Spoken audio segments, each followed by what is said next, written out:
ninkaas odaga ah asagu kaga sii horeeyay meesha uu si gogol xaaray markuu tagay waa ninkan Jiiraafad Yaasiin meesha kaga sii horeeyay laakiin markii uu tagay meeshii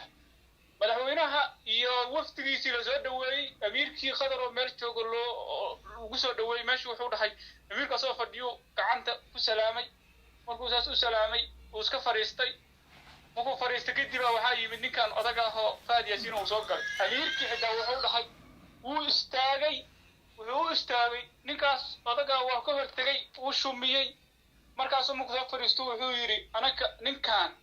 bisan waxaan kala xisaabtamaynaa Soomaaliya asagaana wax kasta aan soo marayna madaxweynaha lagu leeyahay fiido horta runta dadka Soomaaliyeed iyo xisbiyada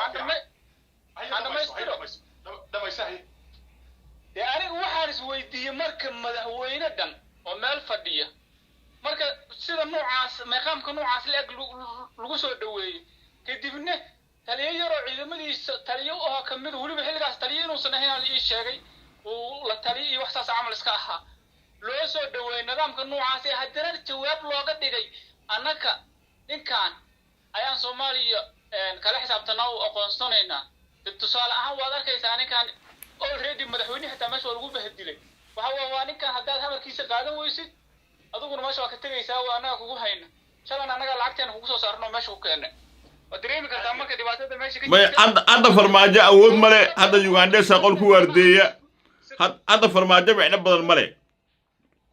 لكن واحد أركي سويرة واحد أركي هذا الشيء على كل ما يو براغ أوباما هذا الشيء أو وايت هاوس كلوسو دوينيو هذا الشيء أو ديفيد كاميرون الصعدة أو متقن داون 10 ستريت متقن التجي متقن عشيء أو كابينايو يعني كانوا أبي أحمد وفرصاص كلها يو عقليغودو شقيا فيعان وليبا دارودka inay cadiifada intii iska daayaan caqligoodu shaqeeya fiican oo maanta hadii tartan la galo mid kale la soo baxaan laakiin inuu farmaajo waleeyahay horta inay ogaadaan baa wacan waana u sheegaya 5 sanadood buu farmaajo haystay dawladda Abiy Ahmed waxay ka xaraabasay waxay ka ruwaayadsatay 12 jeer in ka badan Abiy Ahmed intuu ka xeeyay wuxuu dulgeeyay xabaalihii 77kii ee Soomaalidu ku leysay xabashida intuu ubax u dhiibay buu ubax bartaadhi waa ninka kaliya ee Soomaaliyeed ee dadkii xabashida Soomaalida xabashida leysay intuu u tagay ubax dul dhigay ee u sujuuday wuxuu ku yiri soo inta ay sameeyay aniguna waxa ku sameeynaya Soomaaliland baan maamul goboleed u aqoonsanaya caynkaas waxba ma jiraan farmaajo dabeed yimi wuxuu ku yiri waayahay ugu soo dhisay Soomaaliland farmaajo markuu xamar ka soo dhigay buu Abiy Ahmed Muuse Biixi yeedhay roog casba Muuse Biixi loo dhigay عركي سومالان بلا دبا دغاي ان وزير كاريما غدها سو دhoweeyay gawaadhi عركي سومالان ku xirtay baa lagu qaaday farmaajo haduu qof fayow yahay oo miirkiisu shaqeynayo miya Soomaalidu yiraahdeen warniyo dadkii Soomaaliyeed baan aqligoodii caynay xabashi baan u wax dul dhignay waxa soo dhan waxaan u sameeyay inaad Soomaaliland ugu soo ciyaartiin sababta Muuse Biixi u saartay gaariga calanku ka laalaado ee sidii qaramada midoobay dawladda laga qosay u soo dhaweysay waa maxay أبي أحمد بقى تليفون كله صعد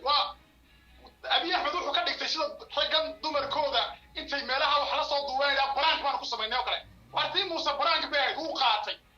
هذا أبي أحمد بقى ويني هذا هو كحي هذا هو ركنياته أيه وحنا توفرت ويا ريدي هلا يغيروا فرماتشو سيدي قبر ضدي قبلها مركي دودان بابا لا بس تحتر مركي اللي عليه برافرات تسجيتشيبا أيه هذا شو مكينيات اللي قد تجي haddana Eritrea ayaa haddana loo geeyay Ismaaciil Umar Gelle ay haystaan baa lagu kalbaashay ninkii walaalkii ah Ismaaciil Umar Gelle Soomaali la walaalahay dadka Soomaaliyeed meeshii ku noolaayeen wiligood hili walaalaha ayaa Abiy Ahmed yidhi oo aan sharafta ka siirido kan waa waxaan isku falayo waati laga dajiyay Asmara marka horta dadku haday wax isweydiinayaan David Cameron buu yimi waxa lagu qaabilay guriga boqorada waxa lagu qaabilay number 10 waxa lagu qaabilay guriga cad dadkii hore markay dad la kulmayaan macnay ula kulmi jireen dawladuhu ay taageeraan hakala marba meel waxa taagnaadaan laakiin caybshiinta leegin ba jirin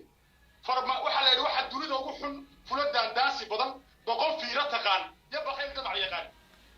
farmaajo iyo inta ku xeerani waa fuladaan waa nacayb kana way abuuraan dadka Soomaaliyeed soo kordhin irbad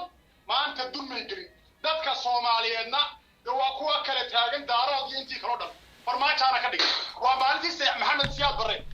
muqdisho laga heliday bartuu taagnaa ayuu farmaajo dib ugu celiyay 30 sanadood ka bacdi waayahay waa maasantay horta nacaybka waxa abuuraya waxa waayin waa dadka hadda isku hareeraysid waxa jirta hadda ka hor Siyaad Barre Allah naxariisto markii uu ka baxay Soomaaliya waxa la dhahay Kenya markuu yimid wariye Faransiis uu wareystay markaas la yiri maxaa ka shanlaayaysaa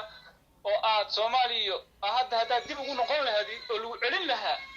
maxaa ka shanlaayaysaa oo qaban lahayd Allah markaas wuxuu yiri waxaan ka shanlaayaa marka xukunka tagtid waxa isku ka wareejinaa hore dadka ugu yar dadka ugu tabarta yar leh dadka ugu liita isku ka wareejinaa marka isku wareejiyaan hadhow xaaladda markay ku qabato maalinkaas ayagu ay ku nacamlaynayaan inuu hada qaldan tahay xitaa waa qaldan kuma dhigi karaan laakiin markii xaaladdu xumaato